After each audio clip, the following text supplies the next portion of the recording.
प्रतिष्ठिता मनो मे वाचि प्रतिष्ठितम्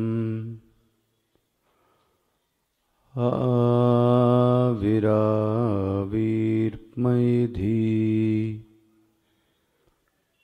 वेदस्य मवाणिस्थः श्रुतं मे मा प्रहासीः अनेनाधीतेन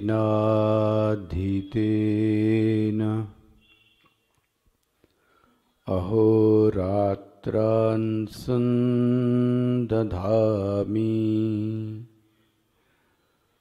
ऋतं वदिष्यामि सत्यं वदिष्यामि तन्मामवतु तद्वक्तारमवतु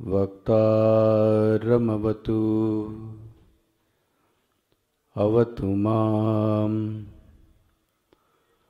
अवतु वक्तारम्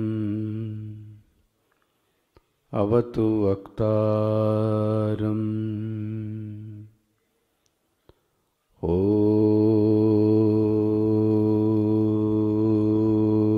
शान्तिः शान्तिः शान्तिः। बाहर के भी स्पीकर खुले।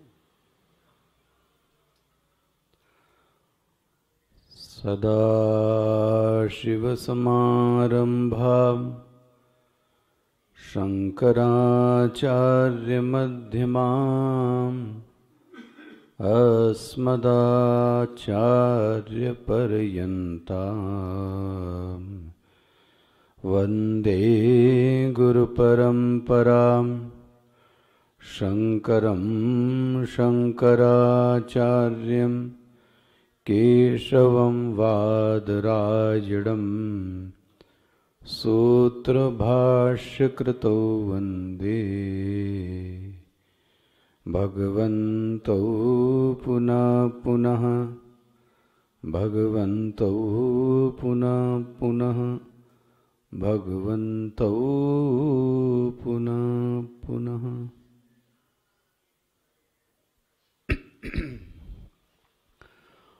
ओमाप्यायन्तु मम वङ्गानि वाक्प्राणचक्षुश्रोत्रमथो बलमिन्द्रियाणि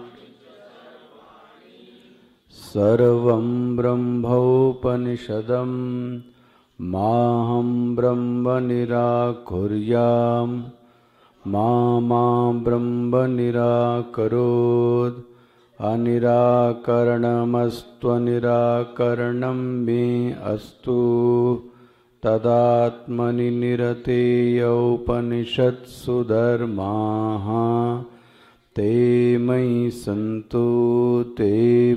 सन्तु ॐ शान्ति शान्ति शान्तिः।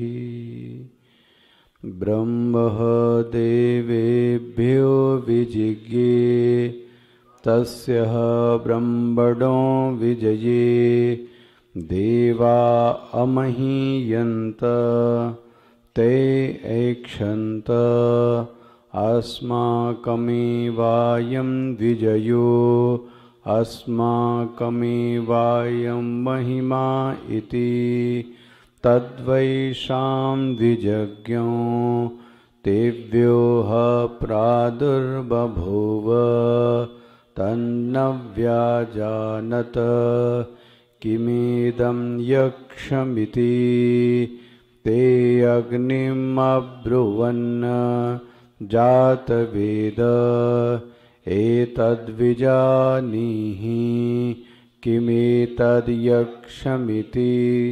तथेति तदभ्यद्रवत तमभ्यवदत कोऽसीति अग्निर्वा अहं अस्मि इति अब्रवीद जातवेदा वा अहमस्मि इति तस्मिंस्त्वयि वीर्यं वेत्त्यपीदियगं सर्वं दहेयं यदिदं पृथिव्यामिति तस्मै तृणं निदधौ एतद्दहेति तदुप्रेयाय सर्वजवेन तन्न शशाकदग्धुं सततैव निव्रव्रते नैतदशकं विज्ञातुं यदेतद्यक्षमिति अथवायुम् अब्रुवन् वायौ एतद्विजा किमेतद्यक्षमिति तथेति तदभ्यद्रवत तमभ्यवदत कोऽसीति वायुर्वा अहमस्मि इति अब्रवीन् मातरिश्वा वा अहमस्मि इति तस्मिंस्त्वयि वीर्यम् इत्यपीदीयगं सर्वमाददीय यदिदं पृथिव्यामिति तस्मै तृणं निदधौ एतदाददस्वेति तदुप्रेयाय सर्वजवेन तन्ना शशाका दातुं सततैव निव्रव्रते नैतदशकं विज्ञातुं यदेतद्यक्षमिति अथ इन्द्रम् अब्रुवन् मघवन्नेतद्विजानीहि किमेतद्यक्षमिति तथेति तदभ्यद्रवत तस्मान्तिरो दधे स तस्मिन्नेवाकाशे स्त्रियं मा जगाम बहुशोभमानाम् उमां हैमवतीं तामोवाच किमेतद्यक्षमिति इति तृतीयखण्डः।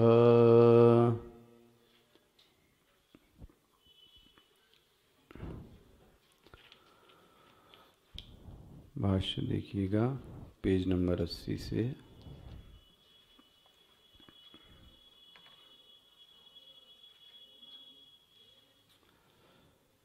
ब्रह्म देवीभ्यो विजिज्ञे अभिज्ञातं विजानता विज्ञातं अभिजानताम् इत्यादि श्रवणाद् यद् अस्ति तद् विज्ञातं प्रमाणैः यन्नास्ति तद् अविज्ञातं शशविषाणकल्पम् अत्यन्तम् एव असद्दृष्टम् तथा इदं ब्रह्म विज्ञातत्वाद् असदेवेति मंदबुद्धीनां व्यामोहो मा भूदिति तदर्थम इयम् आख्यायिका आरभ्यते। तदैव हि ब्रह्म सर्वप्रकारेण प्रशास्त्री देवानामपि परो देवः ईश्वराणामपि ईश्वरः दुर्विज्ञेयः देवानां जय हेतु असुराणां पराजय हेतुः। तत्कथं नास्ति इति एतस्य अर्थस्य अनुकूलानि हि उत्तराणि हि वचांसि दृश्यन्ते। अथवा ब्रह्मविद्याः स्तुततये कथं ब्रह्मविज्ञानाद् अग्नियादयो देवः देवानां श्रेष्ठत्वं जग्मुः ततो अपि अतितराम् इंद्र इति। अथवा दुर्विज्ञेयं ब्रह्म इति एतत् तत्प्रदर्श्यते येन अग्नादयो अतितेजसः अपि क्लेशेन एव ब्रह्म विदितवन्तः तथा इन्द्रः देवानामीश्वरो अपि सन्निति वक्ष्यमाणः। उपनिषद् विधिवत् उपनिषद् विधिपरं वा सर्वं ब्रह्म विद्या व्यतिरेकेण ब्रह्म विद्या व्यतिरेकेण प्राणिनाम कर्तृत्व आदि अभिमान मिथ्या इति दर्शनात् वा आख्यायिका यथा देवानां जया आदि अभिमानः तद्वद् इति ब्रह्म यथोक्त लक्षणं परम ह किल देवेभ्यो अर्थाय विजिज्ञे जयं लब्धवद्देवानाम् असुराणां च संग्रामे सुरान् जित्वा जगद आरातीन् ईश्वर सेतु भेत्रीन् देवेभ्यो जयं तत्फलं च प्रायच्छत् जगतस्थैम्ने तस्य किल ब्रह्मणो विजये देवा अग्नि आदयो देवा अमहीयन्त महिमानं प्राप्तवन्तः तदा आत्मसंस्थस्य प्रत्यग आत्मना ईश्वरस्य सर्वज्ञस्य सर्वक्रियाफलसंयोजयेतिः प्राणिनां सर्वशक्तेः जगतः स्थितिं चिकीर्षयो अयं जयः महिमा च इति अजानन्तः देवाः ऐक्षितवन्तः अग्नि आदि स्वरूप परिच्छिन्न अनात्मकृतो अस्माकमेवायं विजयो अस्माकमेवायं महिमा अग्नि वायु इंद्रत्वादि लक्षणः जय फल हेतु अस्माभिः अनुभूयते न अस्मत् प्रत्यग आत्मभूतेश्वर कृतः इति।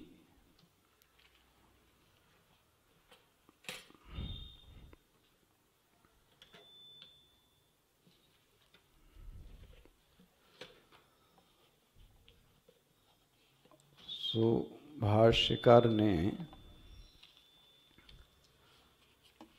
बहुत सारे हेतु आपके सामने रखे कि उपनिषद के बीच में ये आख्यायिका क्यों आई। एक सरसरी निगाह से देखते आइए क्या हेतु रखे उन्होंने।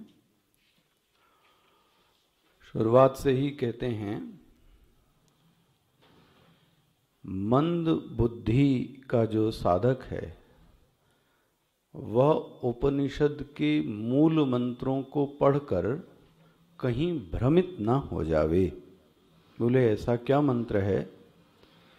उपनिषद में ऐसा मंत्र आता है जिसने यह कह दिया कि मैंने उस तत्व को जान लिया, श्रुति कहती है उसने उस तत्व को नहीं जाना। अविज्ञातम विजानताम, यदि वह ज्ञात है तो समझ लो उस व्यक्ति ने उसको नहीं जाना। अच्छा, जिसने नहीं जाना वो भी यही कहता है कि मैंने नहीं जाना। तो ऐसे कुछ मंत्र आए, उसको देखकर किसी सामान्य साधक को यह लग सकता है कि जो चीज है वह इंद्रिय प्रत्यक्ष है, जो चीज नहीं है वह इंद्रिय प्रत्यक्ष नहीं है। क्योंकि आत्मा ब्रह्म चैतन्य भी इंद्रिय प्रत्यक्ष नहीं है। इंद्रिय प्रत्यक्ष न होने के कारण किसी भी साधक की निष्पत्ति यह हो सकती है कि ब्रह्म नाम की कोई चीज नहीं है। दृष्टांत दिया गया शश विषाणवत, जैसे खरगोश के सींग। जब खरगोश के सींग है ही नहीं तो इसलिए वह किसी को दिखते भी नहीं है।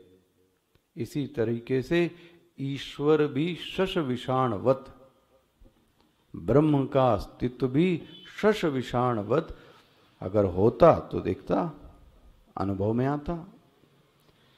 ऐसे मंद बुद्धि साधक को ज्ञान का अनुभव कराने के लिए ये आख्यायिका आई है। स्पष्ट हो गया? आगे बताया गया जैसे कि तदैव ही ब्रह्म, जिस ब्रह्म चैतन्य की बात की गई उसको इस आख्यायिका में ईश्वर शब्द वाच्य कहा गया। और ईश्वर शब्द के लिए सबसे पहला भाष्यकार ने लक्षण दिया प्रशास्त्री। यदि यह जगत नियमों से चल रहा है तो इस जगत का कोई ना कोई नियामक होना चाहिए। नियामक जो भी होगा वह जड़ नहीं हो सकता, वह चेतन होगा। ये आपका मनन बहुत अच्छे से होना चाहिए। नियामक वही हो सकता है जो जगत के सभी नियमों को जानता हो, इसलिए वह सर्वज्ञ भी सिद्ध हो गया।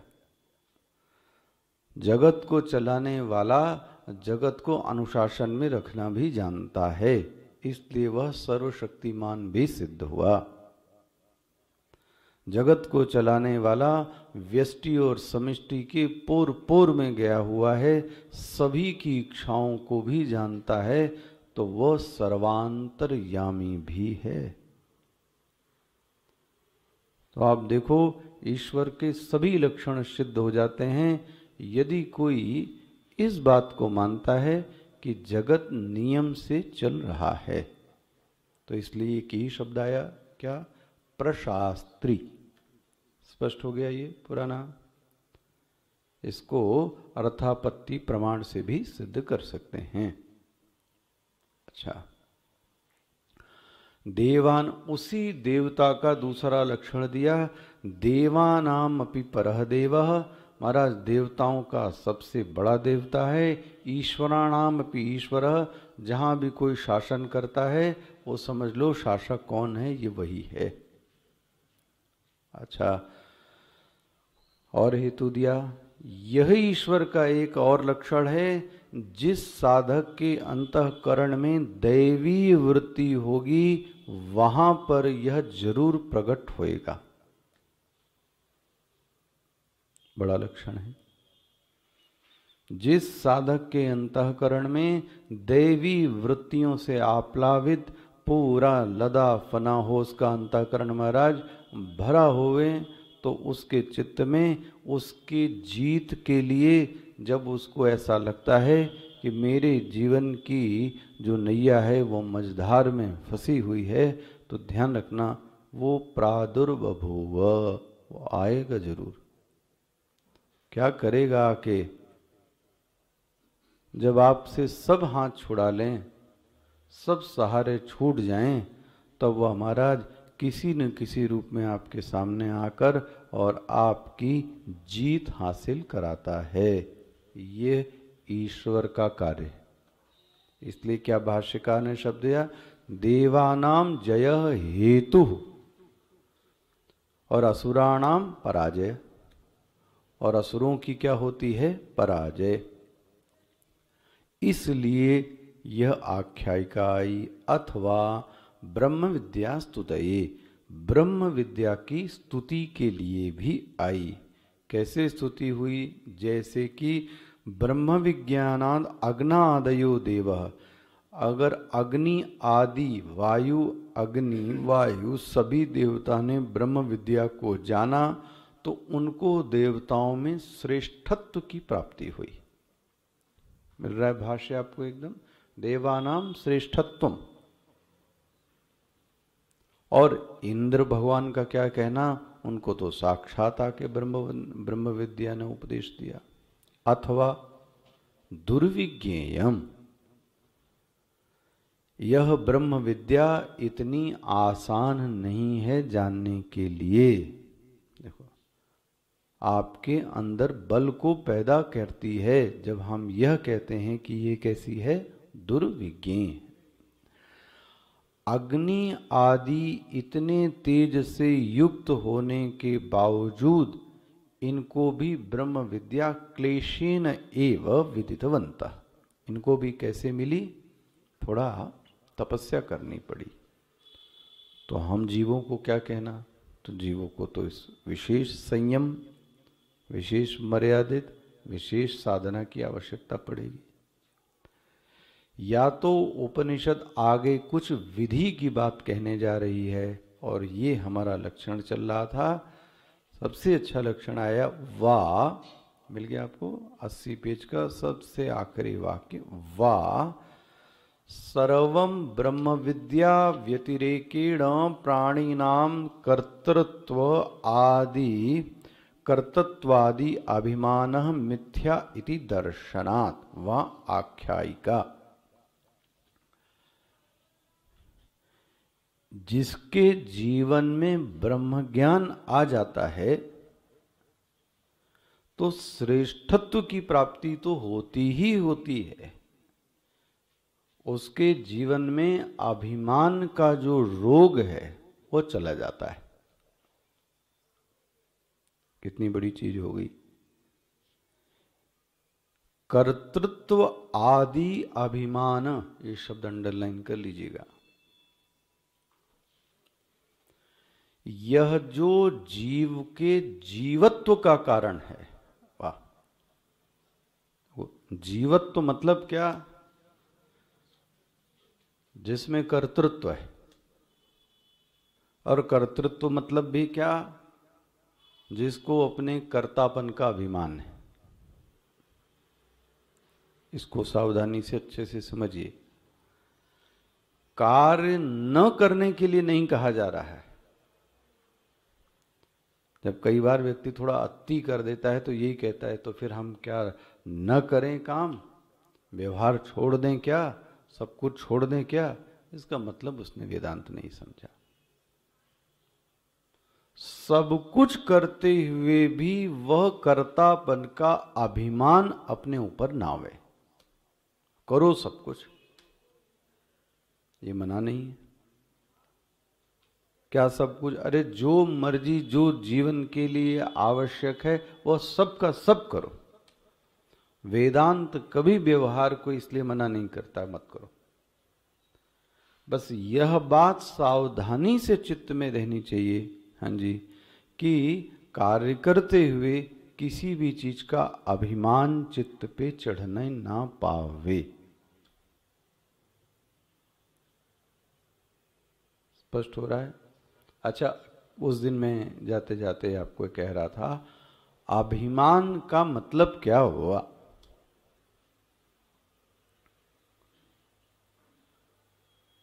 ना, एक तो अभिमान का लक्षण क्या हुआ?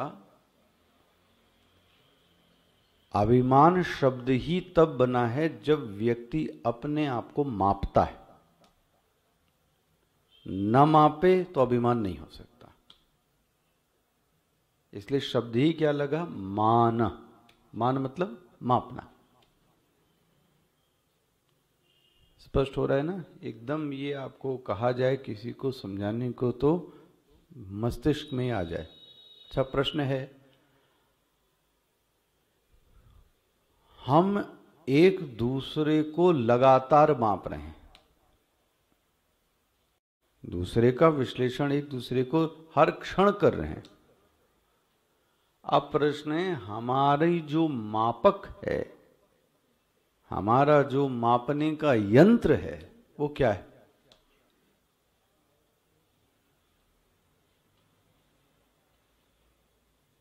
तो शरीर से माप रहे हैं, गोरा काला लंबा चौड़ा, तो फिर तो दुख ही होना ही। दूसरा मापक धन से नाप रहे हैं, बात नहीं बनेगी, फिर धनाभिमान आएगा। मापक वही है ना।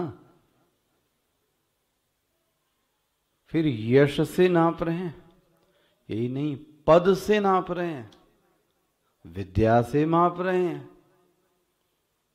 इसलिए स्पष्ट एक अच्छी परिभाषा स्वामी जी ने दी थी, अहम का परिच्छिन्न से तादात्म्य अभिमान है, या यह जो अहम है यही ब्रह्म भी है। अहम ब्रह्मास्मि है, और यही अहम जीव भी है तो एक ही। तो एक ही व्यक्ति के दो नाम कहां से पड़ गए भाई? कोई एक ही चीज सत्य होगी। बोलते हैं जब यह अहम किसी परिच्छिन्न चीज से अपने आप को जोड़ लेता है, ठीक है, और जोड़ने के बाद ये सावधानी है, किसी वस्तु के प्रयोग करने को मना नहीं किया गया, बट वस्तु के प्रयोग करने पर वृत्ति में यह वृत्ति आ जाए कि यह मेरा है और मैं यही हूं, बस ये अभिमान का जनक हो गया। इसमें जहां नहीं समझ में आए बारीकी वो पूछिएगा। वस्तु का जो अभिमान था वो चढ़ पे किस पे बैठ गया? अहम पर। देखो दिखाते हैं। हमने कार ली और कार हमने बड़ी ली, तो बड़ा कौन है? मकान खरीदा, बड़ा मकान है। तो बड़ा कौन है? तो बड़ा तो कार थी, बड़ा तो मकान था, लेकिन अब क्या हो गया? तो ये कहां से हो गया भाई? वो बोलो बड़ी है, तो मैं तो ये बोलने लगा कि मैं बड़ा हूं। तुम कहां से हो गए भाई? तुम तो साक्षात सच्चिदानंद ब्रह्म थे। यही है ये बीच में अज्ञान की जड़। उसके धर्मों को हमने अपना धर्म मान लिया।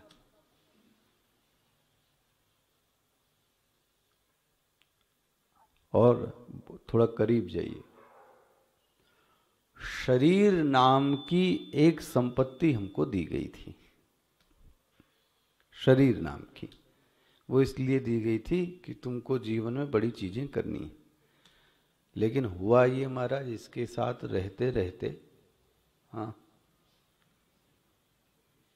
अब शरीर के गुण धर्मों को मैंने अपना गुण धर्म मान लिया। ले,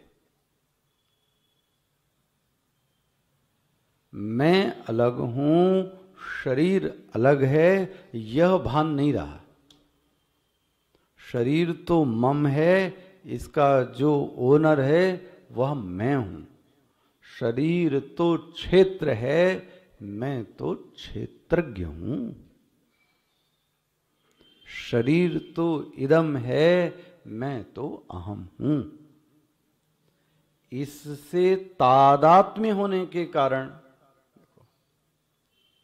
अहम का परिच्छिन्न से तादात्म्य होने के कारण अब मैं देहाभिमानी बन गया। सच है ये नहीं? सच है ये नहीं? देखो, मरा कौन, जिया कौन, लंबा कौन, अपमान किसका हुआ, सम्मान किसका हुआ? महाराज टोपी इसने ओढ़ ली, मेरा हुआ। संत लोग बहुत बार ये दृष्टांत देते हैं, महाराज वो जो हार पहनाया वो गले को पहनाया गया और खुश कौन हो गया? मैं खुश हो गया। नहीं पहनाया तो गला दुखी हो गए। तो गला दुखी नहीं होता। दुखी कौन होता है? मैं दुखी हो गया। अजब कहानी। देखो, ऐसे ही मुझे याद आता है, वो भागवत में एक प्रकरण आया अविज्ञात सखा का। उस प्रकरण को क्या बोलते हैं? पुरंजनोपाख्यान। उसमें वो स्त्री के साथ ऐसे रहने लगा दोनों, जब वो रोती थी तो ये भी रोने लगता था, जब उसको नींद आती थी तो इसको भी नींद आती थी। जो वो करे वही ये करे। अब कुछ दिन में इसने ये पाया कि मेरा तो अपना कोई अस्तित्व नहीं, जो वह है वही मैं हूं। उसके मित्र ने आके बताया, मूर्ख, तुम अलग हो, ये अलग है। पढ़िए, बहुत अच्छा है पुरंजनोपाख्यान। ये तुम और ये तो दोनों में अंतर है ना। लेकिन हमारे में और शरीर में, ये पुरंजनोपाख्यान यही हो रहा है। सतत रहते रहते रहते हम अलग थे, अब तो अपने को शरीर वाला ही क्या करके बैठ गए? मान गए। तो शरीर के गुणधर्मों को स्वयं का गुणधर्म क्या कर लिया, मान लिया। इसको बोलते हैं फिर तो अब तो अभिमान चढ़ेगा। तुम थे सच्चिदानंद, अब मान लिया कुछ और हो रहा है। ये आख्यायिका यह बताती है कि यह जो अभिमान था देवताओं में, वह अभिमान मिथ्या था। ध्यान रखना विषय क्या था अपना। प्राणिनाम कर्तृत्व आदि अभिमान मिथ्या इति दर्शनात्, पहली पंक्ति है। इसके मिथ्यात्व को, अरे देवताओं की विजय हुई कहां से, विजय तो ब्रह्म की हुई थी लेकिन ब्रह्म की विजय को ये लोग क्या कहने लगे, मेरी विजय। तुम्हारी कहां से हुई भाई? स्पष्ट हो रहा है। इसी को मैं कह रहा था अभिमान की बीमारी। अच्छा, इसके में घटक गिनाए थे। ये जो हम लोग माप रहे हैं, लगातार माप रहे हैं एक दूसरे को, तो मापक दो हैं। चलो इसको और खोल के ऐसा बोले, एक हम अपनी नजर में क्या हैं और एक दुनिया की नजर में क्या है।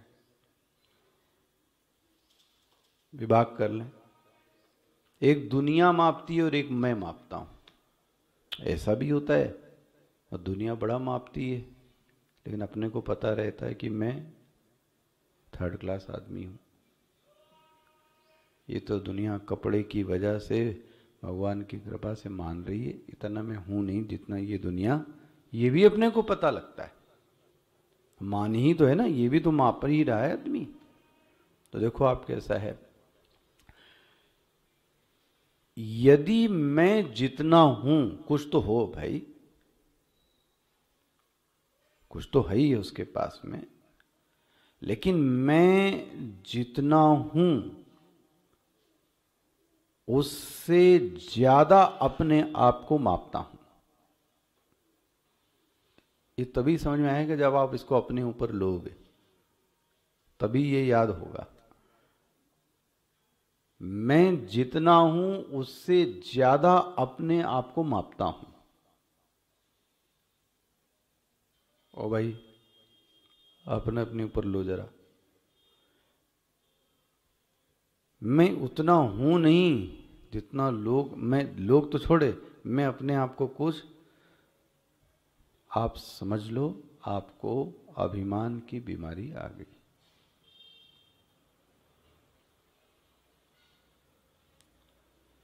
वेदांत के पढ़ने का भी अभिमान होता है महाराज।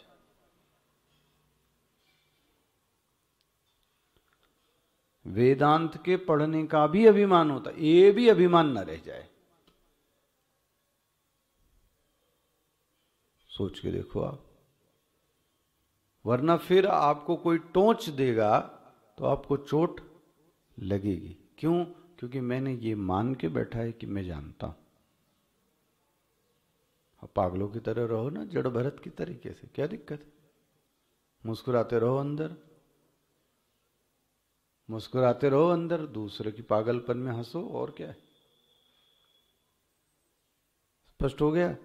जितना मैं हूं, मैं अपने आप को उससे ज्यादा मानता हूं, तो अभिमान की वृत्ति जरूर आएगी, जरूर आएगी, जरूर आएगी। इसको खूब अच्छे से देख लो।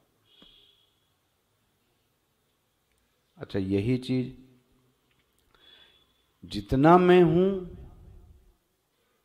दूसरा वाला को ज्यादा मापता है, अपना नहीं, स्वयं को मापता हूं तो फिर अभिमान, और दूसरा यदि मापता है तो फिर वो आपका क्या करता है, सम्मान। सम्मान दूसरा करता है, ध्यान रखना, स्वयं में नहीं। सम्मान समारोह में दूसरा आपको सम्मान देगा कि स्वयं ही सम्मान कर लोगे भाई। स्पष्ट हो गया। तीसरा, जितना मैं हूं उससे दूसरा वाला मुझे कम मापता है, तो अपमान करते हैं आप मेरा। ये समस्या क्यों आ रही है? क्योंकि मैंने अपने आप को मान के रखा है। सबकी समस्या यही है। अपमान कभी अपने आप हम स्वयं नहीं करते, अपमान कौन करता है? दूसरा। अच्छा, विनम्रता जब हम स्वयं को जितना है उससे भी अपने आप को क्या मापते हैं?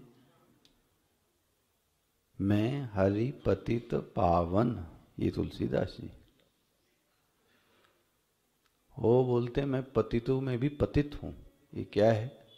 इसीलिए उसका नाम क्या रखा गया? विनय पत्रिका। और अपने आप को क्या बोला है? मैं सठ,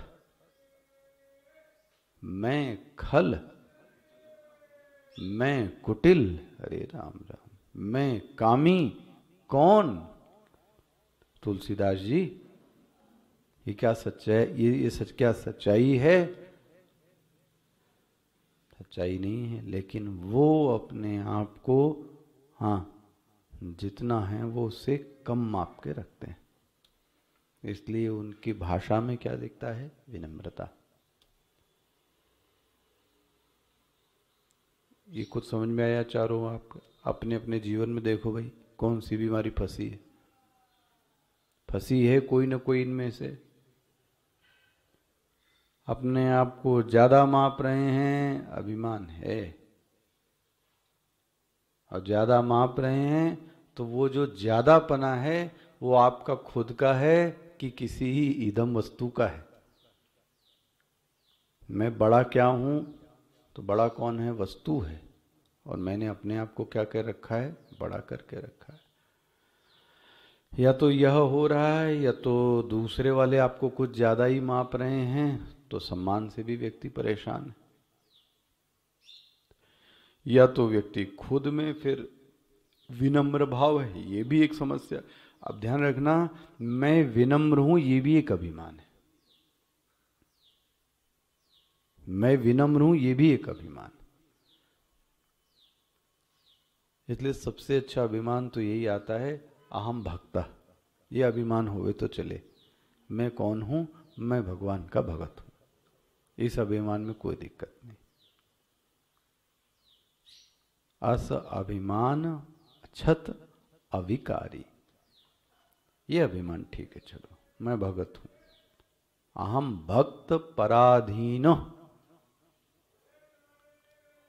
स्पष्ट होता है। मैं भक्त हूं इतना तो चल सकता है, लेकिन कोई विशेषण अपने ऊपर न लपेटें तो ज्यादा अच्छा है।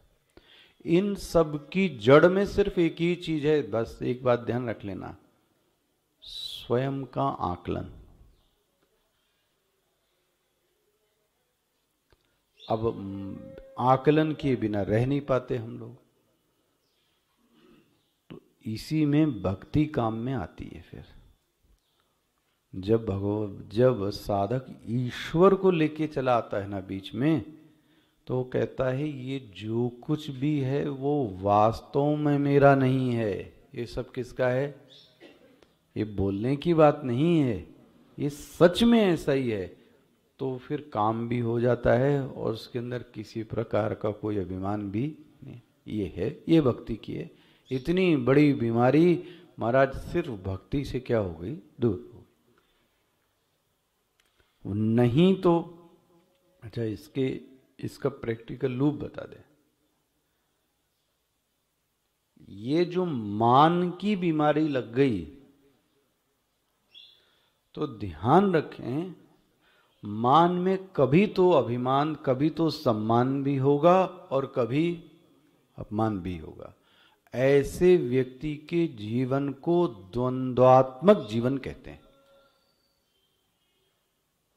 पहले ये मुझे बड़े दिन तक समझ में नहीं आया, वो रटने में आसान था, सर्दी गर्मी, सफलता असफलता, ये द्वंद्व है। लेकिन प्रैक्टिकल रूप क्या है? ये क्यों है ऐसा? अच्छा, बात ये है,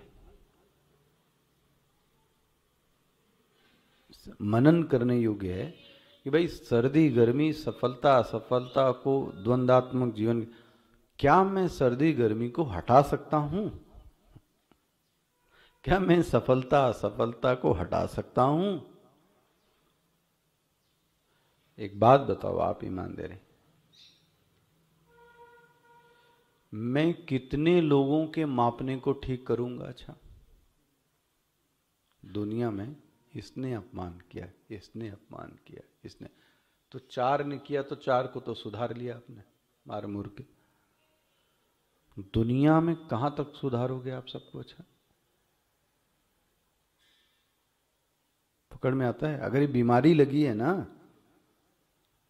इसलिए बहुत सावधानी से जीवन को देखना है। ये बीमारी अगर लग गई है तो कुछ लोगों के मापक यंत्र को तो छुटा सकते हैं हम, लेकिन सबके मापक को कहां छुटाएंगे भाई? जैसे मैं कहता हूं, अगर क्रोधी स्वभाव है आपका तो दुनिया के किसी कोने में चले जाएं, बर्फ के पहाड़ पे, वहां पे भी ये गर्म होगा, वहां पे भी लड़ाई करते मैंने देखे हैं। आपको मैं बताऊं, कभी कभी ये माँ बाप ने इनको आनंद के लिए भेजा, पति पत्नी को, जाओ भाई शांति से रहो थोड़े दिन, वहां पे भी झगड़ा करते हैं, रोड पे भी झगड़ा करना, हॉल में भी झगड़ा करना, झगड़ा ही करना है हर जगह झगड़ा करना। बाजार में तो आपको दिख ही जाता होगा, मॉल में आप सावधानी से देखो जरा, तो देखो टकाझक झगाझक लड़ाई चल रही है। कहां रहोगे भाई ठीक से? क्योंकि ये इसका क्या बन गया है पता है? स्वभाव।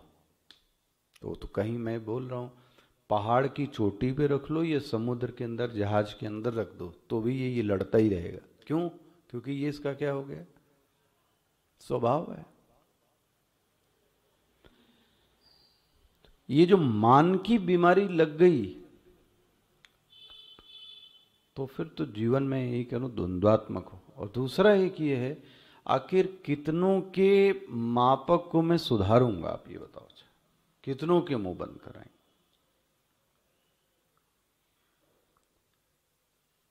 थक जाएंगे, दुश्मनी बढ़ती चली जाएगी, लोगों से कटुता बढ़ती चली जाएगी। इसलिए सबसे अच्छी तो बात है कि यह मान ही हम क्या कर दें? छोड़ दें। और रखना भी है मान, तो फिर यही मान रखें ना कि मैं भगवान का क्या हूं? सेवक हूं। बस इससे अच्छा कोई और अभिमान नहीं। सोच के देखो आप, मानना ही है तो ये मान लो अपने आप को, और क्या, कोई बड़ा प्यार है इस चीज से। बाद में तो ये भी छूट जाता है, ये भी तो थोड़े दिन के लिए। भगवान इसको भी आपसे क्या करते हैं?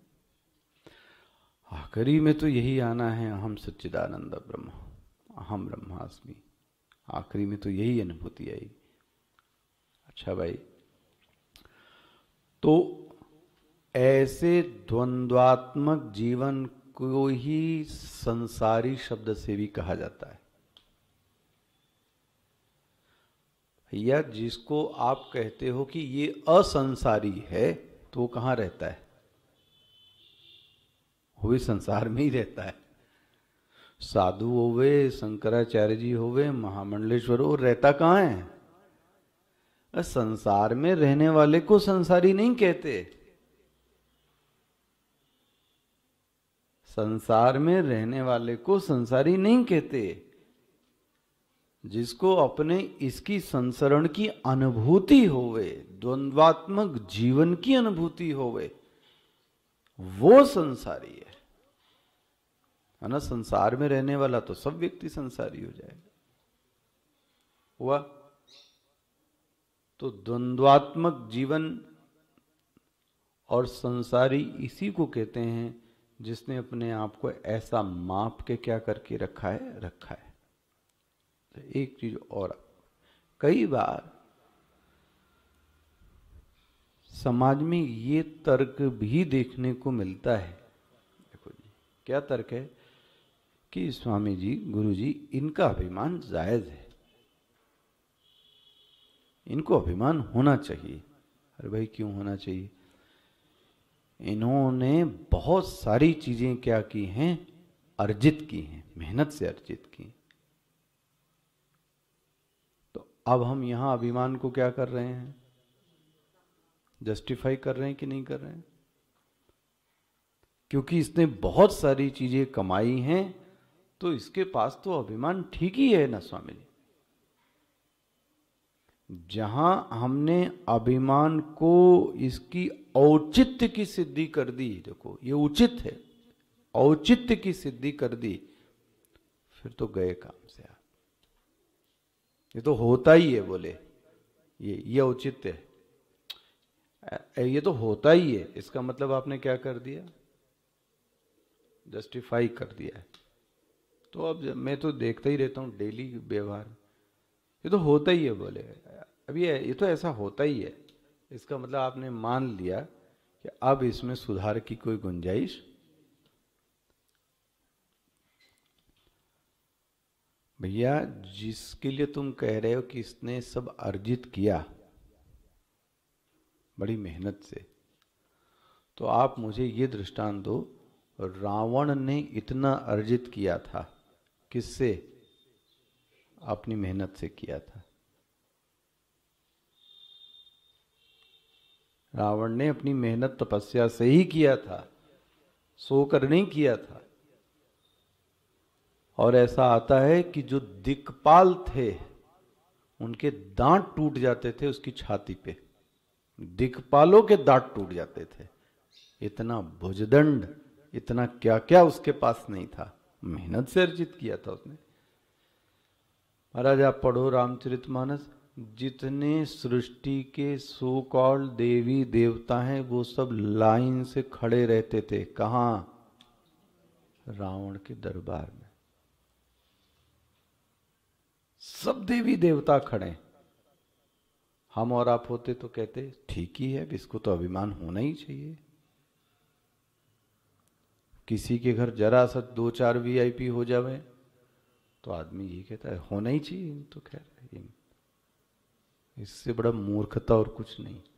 बोले आप ऐसा क्यों कह रहे हैं? मैं आपको बता रहा हूं, चौपाई दे रहा हूं। ये जितना इसने अर्जित किया है, किसने? मान लो रावण ने। तो हनुमान जी ने उसको जवाब दिया, मूर्ख, जाके बल लवलेश ते जीते हूं चराचरी चर अचर। ये तुमने जो जीता है चर और अचर, ये उसका एक कण है, ध्यान रखना। वो भी जाके लवलेशते, उसकी इतनी शक्ति तुमको मिल गई है। कितनी? लव मात्र, कण मात्र से। तो तुमने उस पूरी दुनिया को क्या कर लिया है? सोच लो, अगर वो आ जावे तो।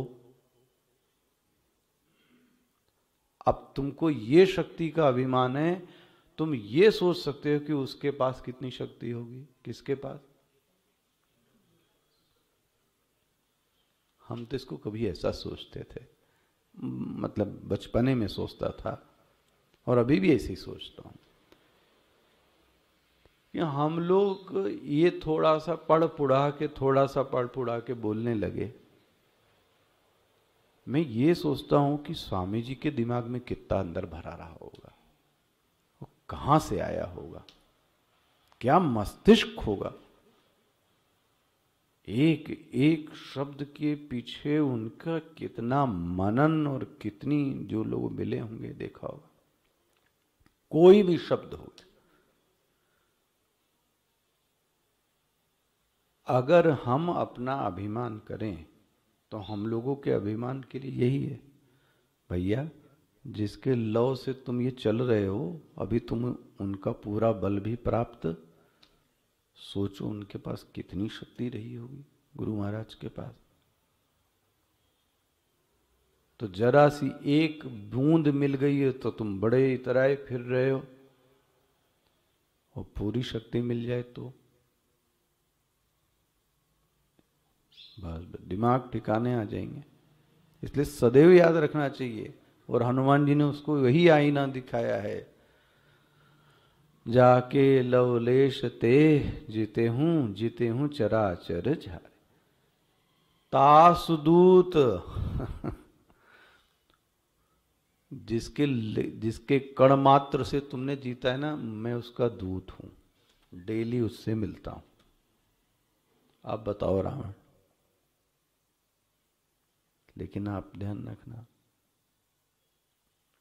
अभिमान की ये निशानी है कि उसको अच्छी बात समझाई जाती है तो उसको बुरा लगता है, चोट लगती है ना अभिमान पर। अच्छा, ये भी ध्यान रखना, माता पिता और गुरु का ये दायित्व है, ये दायित्व है कि वो अभिमान की पुष्टि न होने दे। फिर कौन बचाएगा उसको? सभी तो अभिमान बढ़ा नहीं। भाई आप दुनिया में जाओ तो सभी आप क्यों करेंगे? कौन है जो सुई में, गुब्बारे में सुई मारने वाला होगा? लेकिन वही दुश्मन है फिर। तो हनुमान जी तो एक तरीके से गुरु हैं। बोले आप कैसे कहते हैं गुरु हैं? हनुमान जी तो शिवावतार हैं, शिवावतार है ना। तो रावण के गुरु कौन थे? तो शिव जी को ही आना पड़ा उनका उद्धार करने के लिए। दूसरे रूप में आए और क्या, किसी भी रूप में गुरु तो आ सकता है। ध्यान रखना, त्वमेव माता च पिता त्वमेव बंधु सखा त्वमेव। किस रूप में? मित्र रूप में आए, पत्नी रूप में आए, पिता हमस्य जगत, माता धाता पितामह। लेकिन महाराज इनका दायित्व है कि ये आपके अभिमान को दिखाएं कि तुम गलत हो। तुमको जरा सी चीज मिल गई है तो तुम जगह जगह बताते फिरते हो, इतना धन, इतना धन, इतना धन, इतना बल। गंध आती है अभिमान की फिर तो।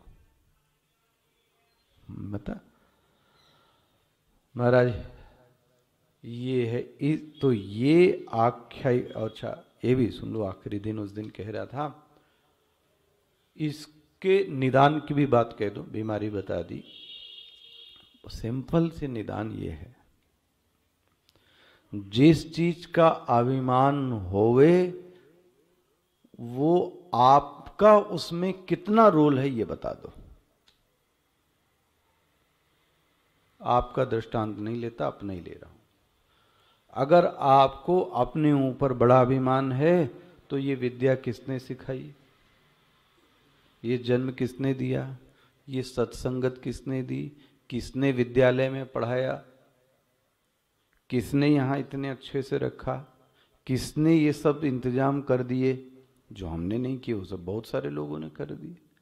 कितने आपको सुख सुविधा दी, किसने आपको धन दिया, किसने घोड़ा गाड़ी कार दी, किसने कहा कि महाराज आप तो अध्ययन कीजिए, आश्रम हम संभाल लेते हैं, आप तो अपना काम धाम करो। बहुत सारे लोगों ने मदद की। तो अभिमान कहां से आएगा? जिस चीज का अभिमान हो, क्या उसमें अन्य लोगों का रोल नहीं है? सोच के देखो जरा, फिस हो जाएगा, हवा निकल जाएगी। हमारा उसमें 2% भी रोल नहीं निकलेगा। शरीर देने वाला, विद्या देने वाला, प्रोफेसर देने वाला, विश्वविद्यालय पढ़ाने वाला, रोड देने वाला, सत्संगत देने वाला, भोजन देने वाला, इतने सारे लोग मिलेंगे तब जाके तुम महाराज सोच के देखो। बड़ी पढ़ाई होवे, भोजन ही कोई ना दे तो कहां से दिमाग चलेगा? सुख सुविधा उतनी न मिले, कहां से दिमाग चलेगा? तो आप नहीं दोगे उन लोगों को, उनका हिस्सा नहीं दोगे। आप ही ने सब कुछ किया तो चढ़ेगा अभिमान। इसलिए जब भी आपको अभिमान आवे तो एकांत में बैठ के ये सोचो, इसमें मेरा कितना रोल है। धीरे धीरे जब आप लिस्ट बनाओगे ना तो आखिरी में 0.01% आपका रोल आएगा और सब सबका है।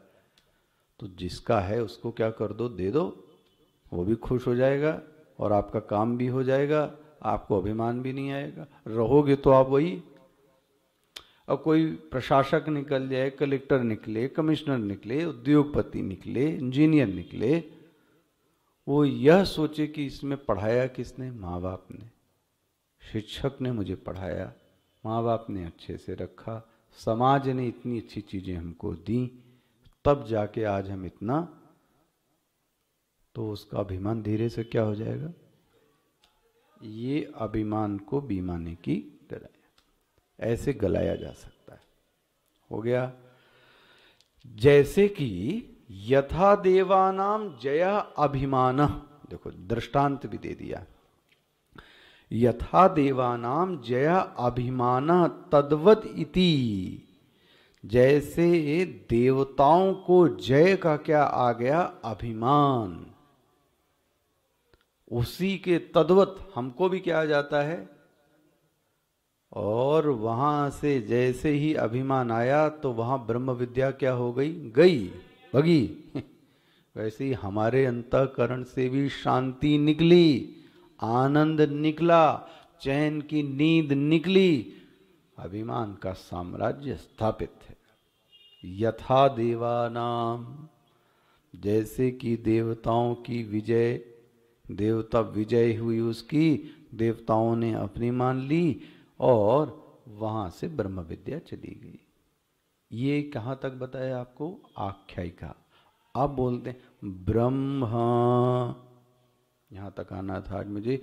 ब्रह्म, ये आपके उपनिषद का मंत्र का पहला शब्द है। आपने मंत्र पहला क्या पढ़ा, ब्रह्म देवेभ्यो विजिज्ञे। अभी तक तो आख्यायिका के बारे में बताया उन्होंने, याद रखना क्यों ये आख्यायिका आई। अब मंत्र पर आते हैं। मंत्र का पहला शब्द क्या है, ब्रह्म। तो यहां पे भी शब्द क्या आया, ब्रह्म। ब्रह्म का अर्थ क्या करेंगे, यथोक्त लक्षणम। यथोक्त मतलब भाष्यकार कहते हैं ब्रह्म का मैंने पहले ही लक्षण बता दिया है। क्या है, प्रशास्त्री देवानामपि देवः, मिल रहा है, ईश्वराणामपि ईश्वरः, दुर्विज्ञेयः, देवानाम जय हेतु। ये सब किसके लक्षण हो गए, तो हो गया। तो देवों का अर्थ क्या करेंगे आप, यहां पर भाष्यकार ने जो अर्थ किया, यथोक्त लक्षणम। उक्ता मतलब पहले ही मैंने ब्रह्म का लक्षण क्या कर दिया है, बता दिया है। स्पष्ट मिल गया। अब दूसरा था ह किल, एक शब्द आया ना, ह मिला, मूल मंत्र में मिला ह। उसका अर्थ क्या, कि ह मतलब किल मतलब क्या होता है, किसी इतिहास की घटना को बताने के लिए ये शब्द आता है। कौन सा, ह या किल, इसका निपात है, इसका कोई अर्थ नहीं होता। इतिहास की घटना को बताने के लिए ये आता है। स्पष्ट हो गया भाई।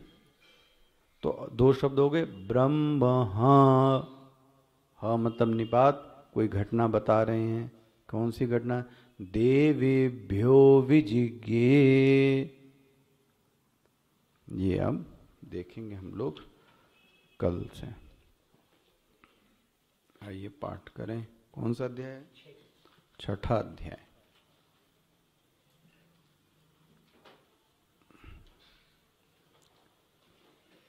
ओम श्री परमात्मने नमः। अथ षष्ठोऽध्यायः।